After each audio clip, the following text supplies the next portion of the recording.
morning and to welcome back to another lesson yet that's on the age of Pope. We have reached the 18th century. Okay, let's see. Augustine age or the age of Pope, 18th century.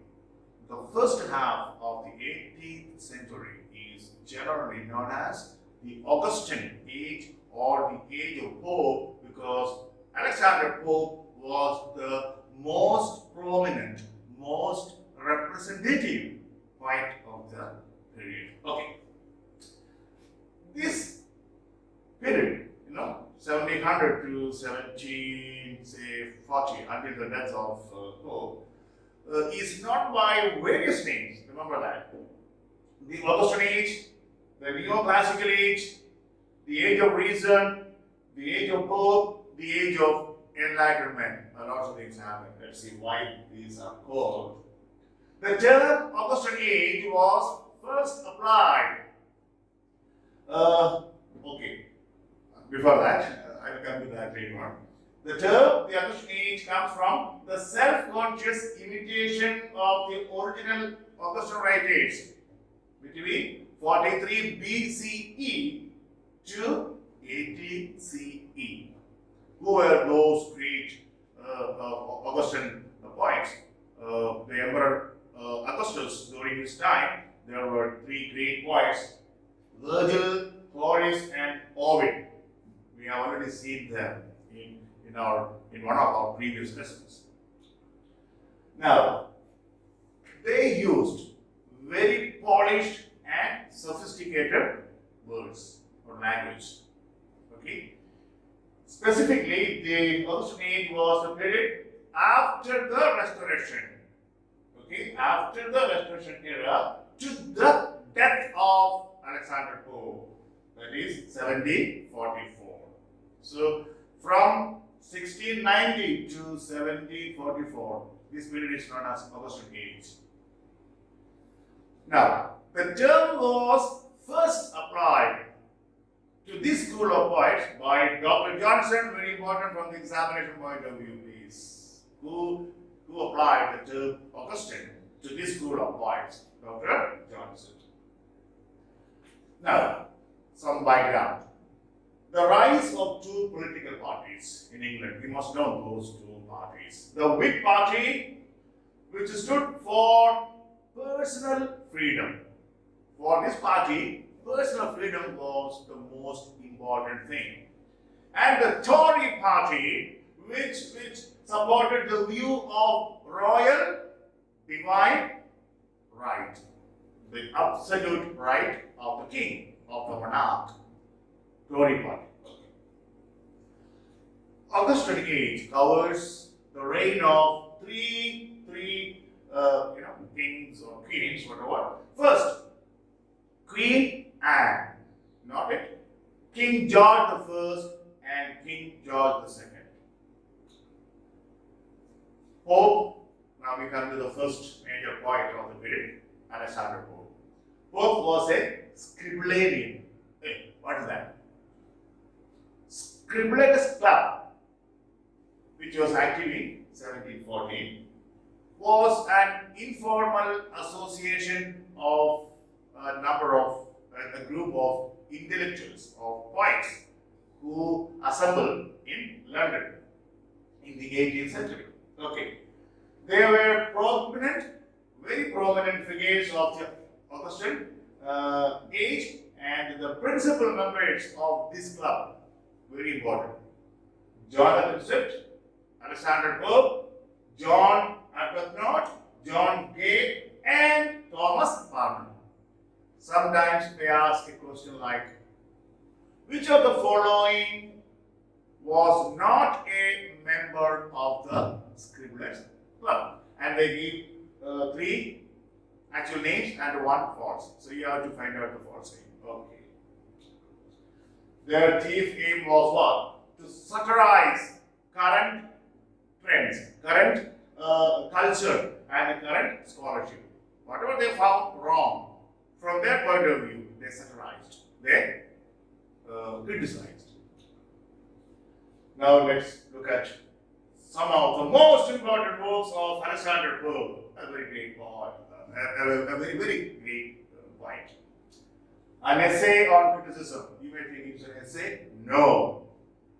This is a didactic poem, or known as poetic essay, in heroic couplet. In heroic couplets. What is heroic couplets? Okay, a pair of lines rhyming together. Okay. The poem expresses, essay on criticism, expresses various literary opinions of the poet, and it is considered to be one of the best known commentaries on literary criticism. Please note that. The poem has 3 sections. Next poem, Windsor Forest. It is also a pastor and his first political poem. Important. Now, this poem celebrates the reign of Queen Anne. Important for the exam. Like Spenser's Fairy Queen, celebrating Queen Elizabeth and the Tudor dynasty. Don't forget things. Now, Windsor Forest, actually a forest, functions as an extended metaphor for the political life of England. That's very important. Next point, the Raid of the Lock. Oh God, what's this Raid of the Lock? It is the most outstanding example of the genre of mock epic or mock heroic poem. Mock epic or mock heroic. Okay.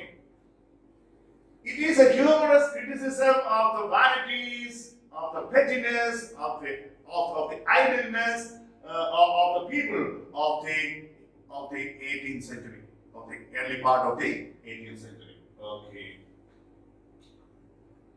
The society on display in this poem is one that fails to distinguish between what is important and what is not important. They engage in trivialities, in petty things of day-to-day life.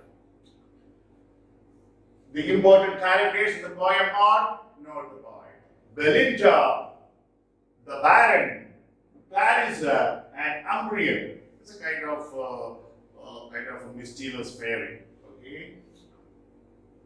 Now, the historical characters, the real characters on whom this poem is based are Lord Petre and Arabella Fermor. Lord Petre, Lord is a designation given to some noble persons. They are barons and they hold land directly from the king. And when Petre was very young, 20 years old, he, my God, cut off a lock of hair from Arabella Fermor. Those days, Arabella Fermor was a belle, B-E-L-L-E, pronounced as belle, the most beautiful woman. The belle is a beautiful woman or a girl. So Petre, 20 years old, maybe Arabella Fermor was 18 or 19. He just quietly went behind her, cut off a lock of hair, and ran away. Oh, most beautiful woman, okay. And many celebrated this belle, this lady. Painters, poets, all in their works. And then a quarrel started between the family of Lord Petre and that of Arabella Fermor.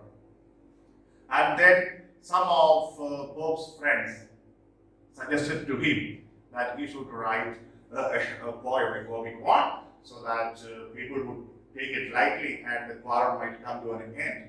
That was the real incident behind this poem. Now, now, what actually happens in this poem is that Baron, one day when all these society ladies and gentlemen assemble in a place, quietly goes behind Belinda and cuts off a lock of hair. Suddenly she realizes it, and then they quarrel. Ladies on the side of Belinda and the men on the other side, and there's a big quarrel, fight, and all sort of things. The whole poem is about this simple, trivial thing. Now, Pope treats this incident of the Baron's theft of a lock of hair from Belinda as if it were comparable to the events that sparked the Trojan War. You know the Trojan War now. What happened? What sparked off the Trojan War? You know, Helen was kidnapped or Helen eloped with Paris, whatever. And such a serious theme there, okay, in Iliad. And Pope here uses these kind of, or rather adapts the style of the great epic and applies it to a trivial thing. That's why we call it mock epic. Okay, the subject matter is very trivial. Okay, and but he adopts what is known as the style of an epic poem. That's why we call it epic, mock epic. Okay. The next poem, if you are interested, you can read the poem, enjoy it. Really, it's a lovely poem. I wish I had time to read a few lines at least. Now, the Dancian is another famous poem of Pope. The poem satirizes Pope's enemies in the literary world and also details out what he thinks are wrong with the art of his time, with the writing of his time. He attacked all his enemies in this poem, and he finds some of them very stupid, very silly. The poem is modeled on Dryden's Mantegno. Okay, remember, Dryden criticizes or satirizes who? Who? Thomas Shannon. Okay. The poem. Now, this Dancian was initiated by the poet laureate Lewis Theobald's publication of Shakespeare Restored. He edited Shakespeare's works and he named it Shakespeare Restored. Why he named it that way? Because Pope had edited Shakespeare's plays and Theobald found fault with Pope. So he edited another one. And he named it Shakespeare Restored, as if Shakespeare was, as if Shakespeare were destroyed by Pope.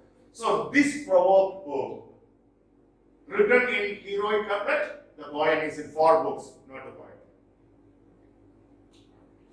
It is primarily a satire on hack artists. Who are the hack artists? Artists who don't have any talent, but they write for others to make money. Another poem, an essay on man. Again, it's not an essay, it's not prose, it's a poem. It is a philosophical poem trying to vindicate the ways of God. Another poem, we have already seen, who wrote a great epic to justify the ways of God to man. Who is that? John Milton. Okay. Written in 4 epistles, the form of letters. It deals with the themes of the existence of a supreme being. He believes in God. The behavior of humans. Us. The workings of the universe. How the universe works. The role of humans in it. What is our role in it? And the capacity of government to establish and promote the happiness of its citizens. These are the themes of the poem. The underlying theme of the poem is the idea that there exists an ordered universe which possesses a coherent structure and functions in a rational fashion. Excuse me, many atheists or many intellectuals would argue the opposite. Okay, that the universe is not an ordered one.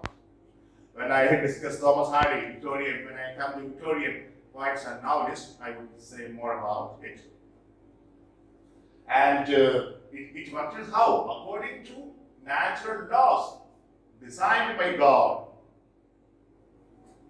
Hardy would say later on, okay, even if the universe is created by God, ordered by God, controlled by God, he is indifferent. He has no control of the universe. That's what he would argue later on. Okay, I will reserve it for Victorian age.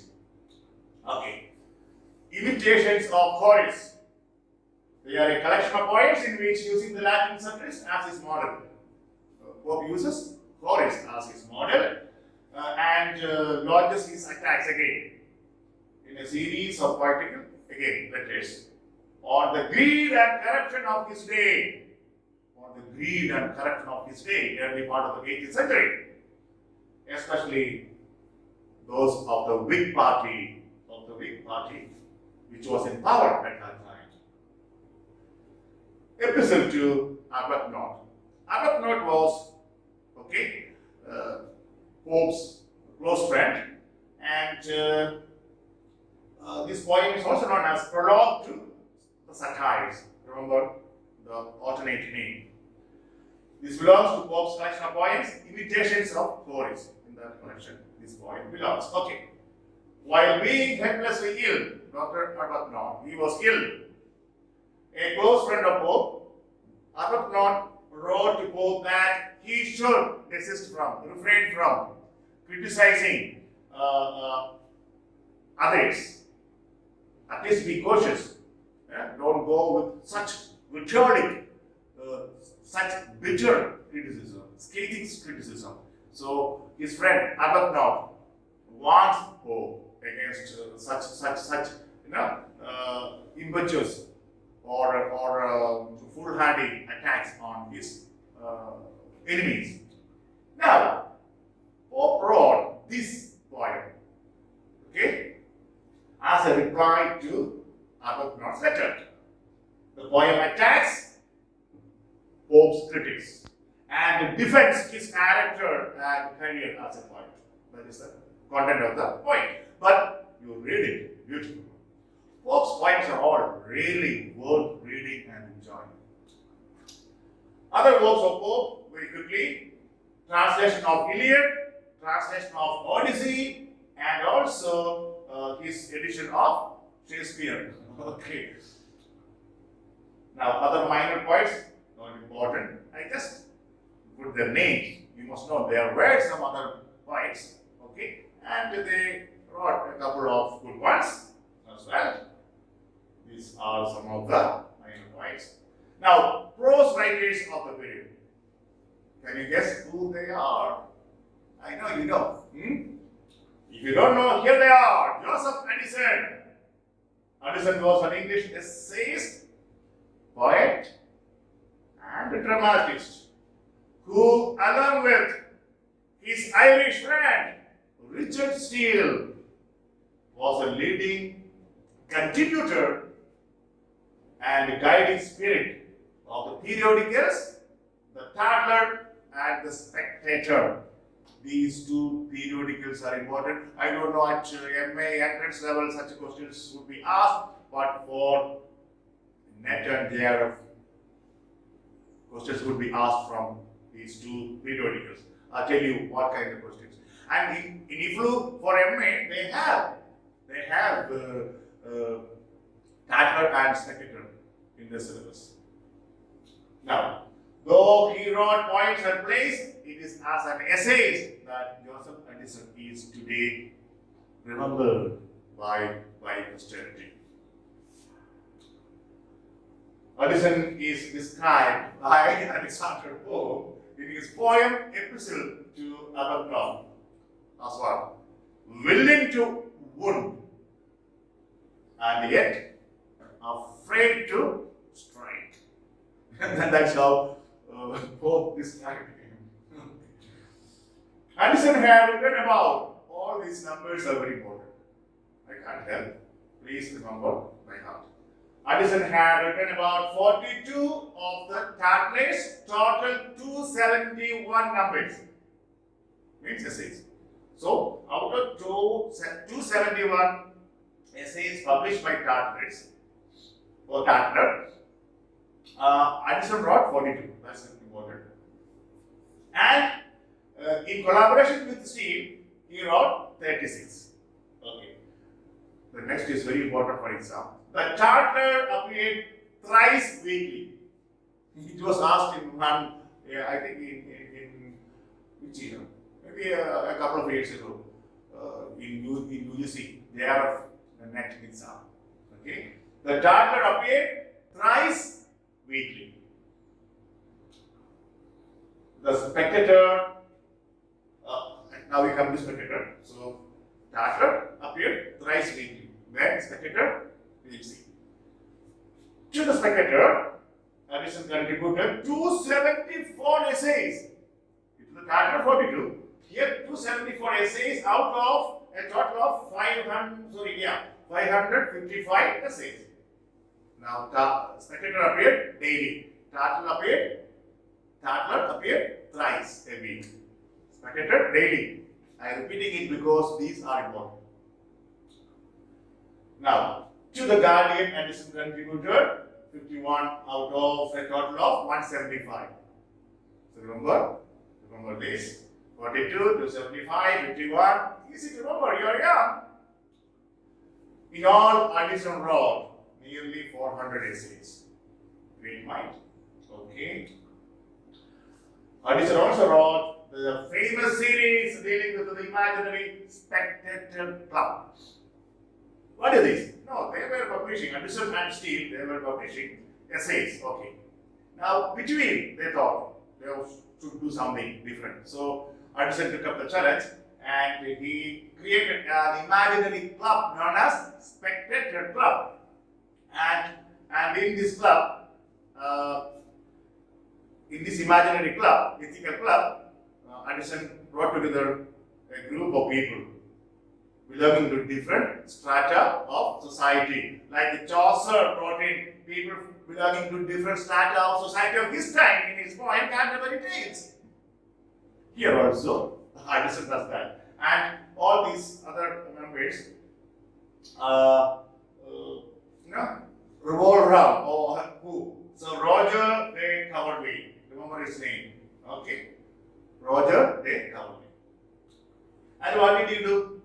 No, between sending essays in the Spectator, this story was also inserted. So people enjoyed, became very popular. What was the story? Addison describes each of these characters, their behavior, okay, their attitude, their values, because they belong to different strata of society. So people enjoyed. That's what the Spectator Club is all about. And Coverley is an important name. Questions were asked in the past, not only for MA entrance, even for NET and JRF. Okay. And in literature, it has got a value. What? The stories from the Spectator Club. Addison also attained distinction by contributing the preface to John Dryden's translation of Virgil's Georgics in 1697. Remember that, Virgil's Georgics. We have already seen that, what it is. Now, major works, other major works, okay. The Campaign, there's a poem, okay. And this is written in heroic couplet, you know what it is. Next one, Cato, a tragedy. This is a play. Written in 9 words. It's a play based on the events of the last days of Cato, someone who opposed the tyranny of Julius Caesar. So, Cato, a tragedy. He had a tragic death. He opposed Julius Caesar and his tyranny. Rosamund, it was a failure. Okay, it is an opera that tells of the love affair between King Henry II and Rosamund Clifford. It was not a success at all. Other works, The Drummer. It's a prose comedy believed to have been written by Edison. Not very sure. The Drummer. Now let's come to Richard Steele. He was an essayist, dramatist, and politician from Ireland, Irish, of course. Sometimes we ask nationalities, which note? He was important. A member of the Kit Kat Club, an association of early 18th century Whig leaders that met in London. Whig Party and Tory Party. Okay. Now, other members of this Kit Kat Club were Addison and William Congreve. We have already seen him. Okay. Then Robert Walpole and the Duke of Marlborough. You know Robert Walpole. He was the Prime Minister. Okay.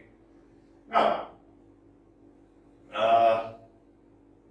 Steele started the Tatler in 1709. 1709.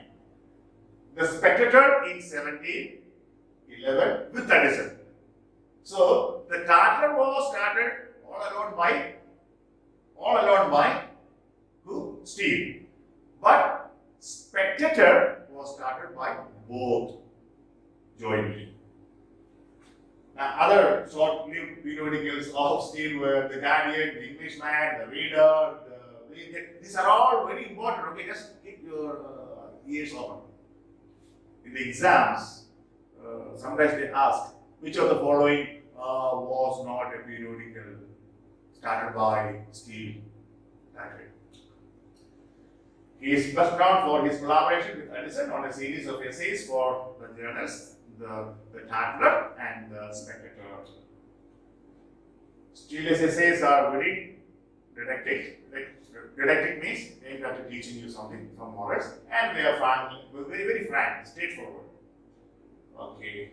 And his aim was to change the society, to change its bad manners, to make people better, to make people more modern, etc. So that's why they are didactic. Major works of Steele. Now, Steele wrote some plays. His best comedies are, remember that, The Funeral, The Lying Lover, The Tender Husband, underline, The Conscious Lovers, underline. These two plays are important, written by Steele. Though he was an essayist, he also wrote plays. Remember that. The Conscious Lovers and The Tender Husband. In many exams, these are asked. They give matching questions. Matching questions. Remember what? Matching questions are there. Even for MA and more so for NET and JRF. Okay. Though these plays follow the Restoration comedies, more or less, that structure and all, they are without the grossness and impudence of the Restoration moderns, because comedy manners were decadent, immoral, outright. Okay. The Tatler was a periodical launched in London by Steele from April 1709, appearing 3 times weekly until January 1711. Already we have seen that. The Spectator, periodical published in London by the essayists Steele and Addison from March 1st, 1711 to December 6th, 1712. Some of these dates can confuse you, but you please make a list. Okay. Now, Steele wrote 236 essays for the Spectator. Note, of the 2 essays, Addison was greater as an essayist, but Steele was better administrator, better organizer. Okay, that's it. We have been able to compress it within 30 minutes. Famous opening line. We were somewhere around Boston on the edge of the desert, where the drugs began to take hold. Fear and Loathing in Las Vegas, a postmodern novel written by Hunter S. Thompson, American. That's all for today. Take care. is 12 here at the start. I'm sure it is 12 there too if you are in India. Take care, eat well, and sleep well, and be happy. Bye.